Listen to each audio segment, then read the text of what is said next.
Subscribe now and press the bell icon. Never miss an update.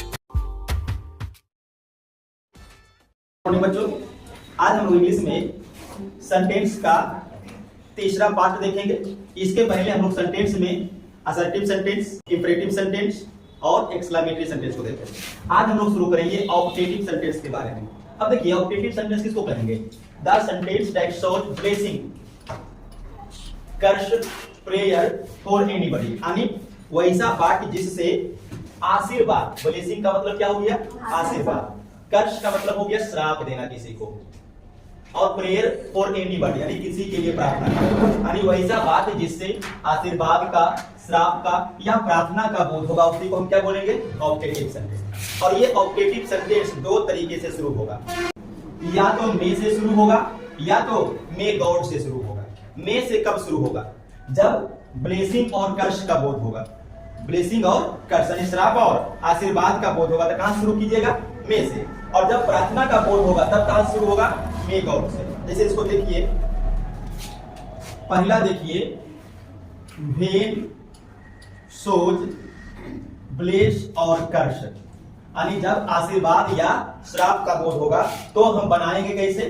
सबसे पहले आप लगाइएगा मे, और उसके बाद आपको लगाना पड़ेगा सब्जेक्ट, उसके बाद वर्ब, और फिर ऑब्जेक्ट, और लास्ट में ये एक्सक्लेमेशन का चिन्ह दीजिएगा। ये किसका चिन्ह है? एक्सक्लेमेशन का। तो मे, सब्जेक्ट, वर्ब और फिर ऑब्जेक्ट। ये हो गया क्या बनाने का तरीका। कब बनाइएगा इसे? जब आशीर्वाद या श्राप का बोध होगा। जैसे एग्जांपल आप देखिए, एग्जांपल यहाँ पे, आप दीर्घायु होवे, आप सफल होवे, मेरा पड़ोसी जल्द ही मर जाए।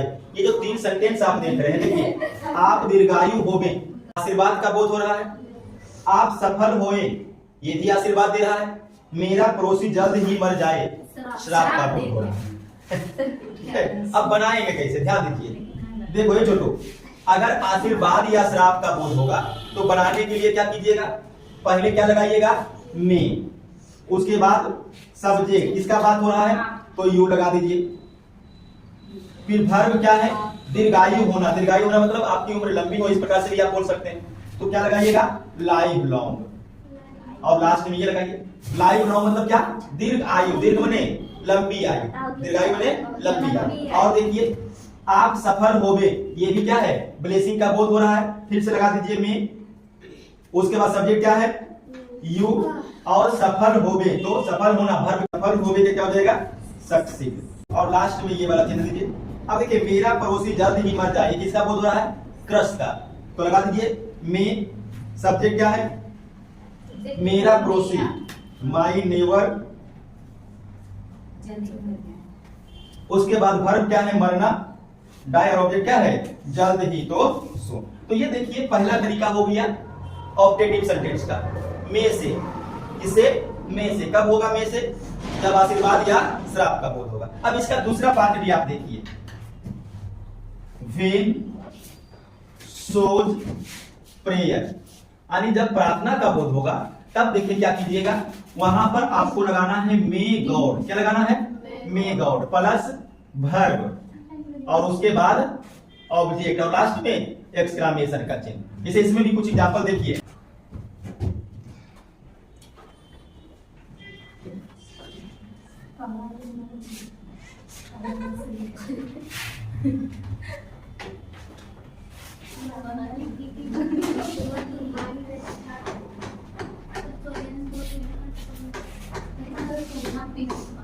अब देखिए, ईश्वर तुम्हारी रक्षा करे, ईश्वर मेरी मदद करे, दोनों जगह क्या हो रहा है? प्रार्थना का बोध। अगर प्रार्थना का बोध हो रहा है तो कैसे बनाइएगा?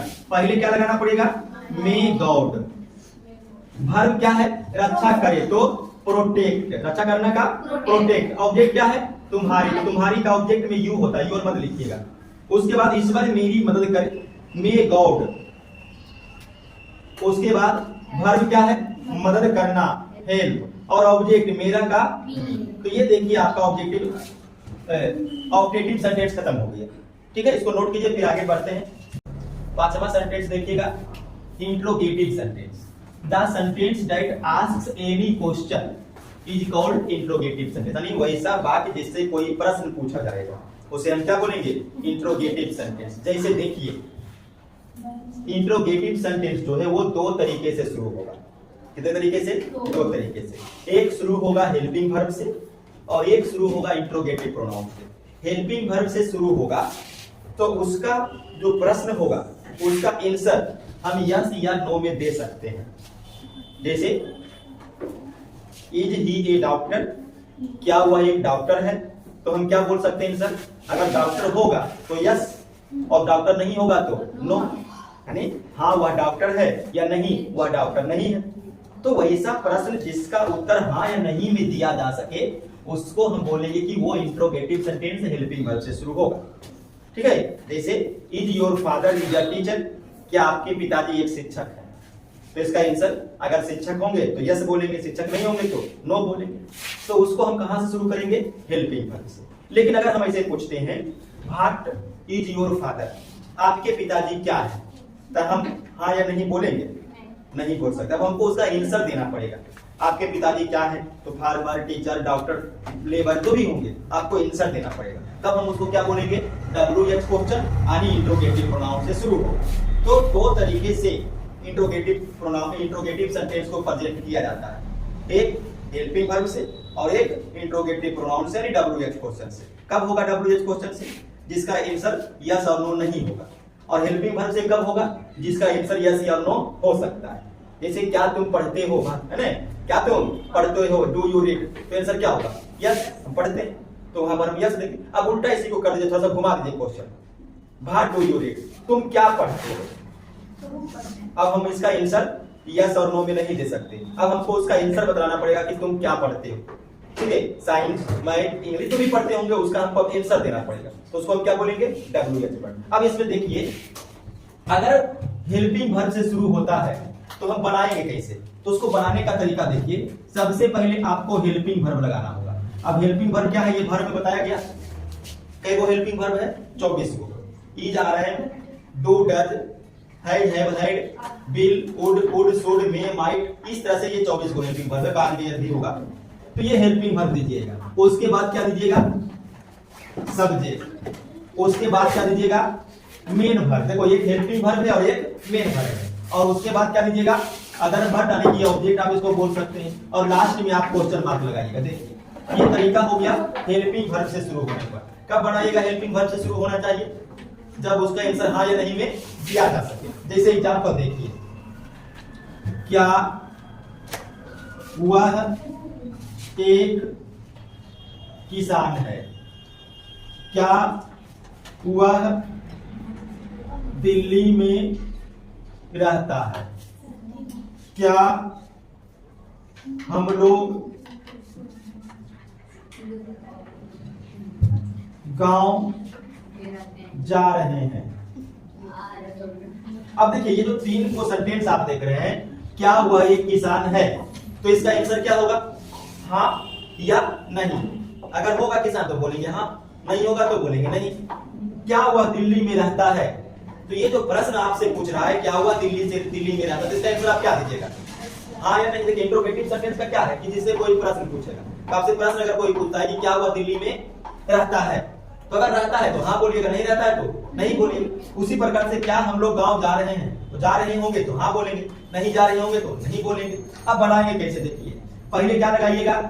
Helping verb. हेल्पिंग वर्ब कौन है?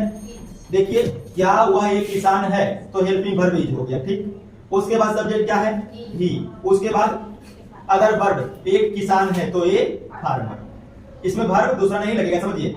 हेल्पिंग वर्ब, सब्जेक्ट और अदर वर्ब। इसमें दूसरा जो मेन वर्ब है वो गायब है। मेन वर्ब भी आएगा, देखो कहां आएगा? क्या वह दिल्ली में रहता है। अब हेल्पिंग वर्ब लगाए, कौन सा हेल्पिंग वर्ब लगाइएगा? तो इसमें हेल्पिंग वर्ब लगेगा डज। क्यों लगेगा डज? देखिए टेंस को, टेंस कौन सा है? रहता है, प्रेजेंट इंडेफिनिट। और प्रेजेंट इंडेफिनिट का इंट्रोगेटिव सेंटेंस आप बनाए होंगे, उसमें हेल्पिंग वर्ब क्या लगता है? डू या डज। ही के साथ डज लगता है, तो ये आपका हो गया हेल्पिंग वर्ब। सब्जेक्ट कौन है? ही। और देखिए मेन काम क्या है? रहना, तो रहना का क्या होगा? लीव। और दिल्ली में अदर वर्ब, तो इन दिल्ली। देखिए इसमें क्या हो गया? हेल्पिंग वर्ब भी आ गया और मेन वर्ब भी आ गया। अब यहां देखिए क्या हम लोग दिल्ली जा रहे हैं, सॉरी गांव जा रहे हैं, ये कौन सा टेंस है? रहा है, रही है, कंटिन्यूअस टेंस। और कंटिन्यूअस में हेल्पिंग वर्ब इज, आर या एम लगता है, तो बी के साथ क्या लगेगा? आर। सब्जेक्ट क्या हो गया? वी। और फिर वर्ब कौन है? जाना, जाना का गो, तो हो जाएगा गोइंग, और गांव तो टू विजिट। अब यहाँ पर ध्यान दीजिएगा, ये जो आप हेल्पिंग वर्ब और मेन वर्ब देख रहे हैं वो आपके पहले के अनुसार ही लगाना है।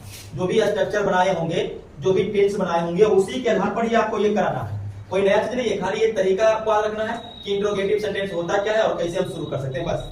बाकी ये आप पहले से ही बनाए हुए हैं। अब WH वर्ड वाला भी देखिए, आप बनाए हैं ट्रांसलेशन में, कैसे बनाते होंगे इसको देखिए।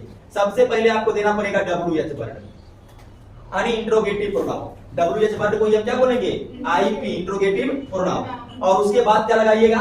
हेल्पिंग वर्ब, फिर सब्जेक्ट, फिर मेन वर्ब, और फिर ऑब्जेक्ट या अदर वर्ड, और लास्ट में क्वेश्चन मार्क। अब यहाँ पर भी देखिए, जिस प्रकार से हेल्पिंग वर्ब और यहाँ पर जो मेन वर्ब था, उसी प्रकार से यहाँ भी लगेगा हेल्पिंग वर्ब और मेन वर्ब। किसके अनुसार? स्ट्रक्चर या टेंस के अनुसार, जो भी होगा फॉलो करेगा। और WH वर्ड देखिए, इसका लिस्ट यहाँ पर हम लोग नोट कर लेते हैं, list of interrogative pronoun. IP मतलब क्या समझिएगा? Interrogative pronoun. तो क्या क्या लिस्ट होगा देखिए, व्हाट, क्या, व्हेन, कब, वेयर, कहां, व्हाई, क्यों, हाउ, कैसे, हाउ लॉन्ग, कब तक, हाउ मेनी, कितना, हाउ मच, कितना। देखिए हाउ मेनी में भी कितना लगा हुआ है, हाउ मच में भी कितना लगा हुआ है। कब लगाइएगा? हाउ मेनी जब संख्या का बोध होगा। जैसे आपके पॉकेट में कितने रुपये हैं उसको हम गिन सकते हैं, संख्या। आपके पास कितने कलम हैं उसको भी हम गिन सकते हैं। लेकिन अगर पूछेगा कि आपके पास कितने दूध हैं, आपके बोतल में कितने पानी है, तो उसको हम गिन सकते हैं? नहीं। लेकिन देखिए दोनों जगह कितना रुपया, कितना पानी, दोनों में कितना लगा हुआ है। लेकिन ये किसके लिए लगाइएगा? मच, मात्रा के लिए, जिसको आप नाप या तौल सकते हैं। ठीक है, तो लगाइएगा हाउ मच, और जिसको गिनिएगा उसमें हाउ मेनी लगाइएगा। और भी देखिए आएगा हु मने कौन या किसने, विच मने किसे। और बचा हुआ है कुछ, तो देखिएगा इस प्रकार से ये आपका लिस्ट हो गया इंट्रोगेटिव प्रोनाउन। और भी कुछ छूटा उठा हुआ होगा तो फिर देखेंगे बाद में। अब यहाँ पर ध्यान दीजिए, एग्जाम्पल भी कुछ देख लीजिए समझने के लिए। जैसे वह कहां रहती है, तुम लोग कब पहुंचे, उसे किसने पीटा। तो बनाने के लिए देखिए आपको रूल ऊपर में लिखा हुआ है। पहले W यानी इंट्रोगेटिव प्रोनाउन। कौन है इंट्रोगेटिव प्रोनाउन? कहां का क्या लगाइएगा? वेयर। क्लियर? उसके बाद क्या लगाइएगा? Helping verb. अब हेल्पिंग वर्ब और ये जो मेन वर्ब है वो आपको देखना है टेंस स्ट्रक्चर वगैरह के अनुसार। देखिए रहती है कौन सा टेंस में आ गया? प्रेजेंट इंडेफिनिट में। और प्रेजेंट इंडेफिनिट में हेल्पिंग वर्ब डू या डज, तो ही के साथ डज। सब्जेक्ट क्या है? वह रहती है, रहती है तो सी लगा दीजिए, सी। और वर्ब क्या है? रहना, रहना का लीव। बन गया। तुम कब पहुंचे, तुम कब पहुंचे, तो WH कौन है? कब का वेन। उसके बाद हेल्पिंग वर्ब देखिए पहुंचे, ये कौन सा टेंस में है? ये है सिंपल पास्ट में। किसमें? सिंपल पास्ट में। अब सिंपल पास्ट में क्या लगेगा? Did helping verb. क्या लगेगा? डीड। तो हेल्पिंग वर्ब डीड लगा दीजिए। सब्जेक्ट क्या है? तुम, यू। और वर्ब क्या लगेगा? PV1 यानी प्रिंसिपल वर्ब का पहला रूप, तो पहुंचना का रीच।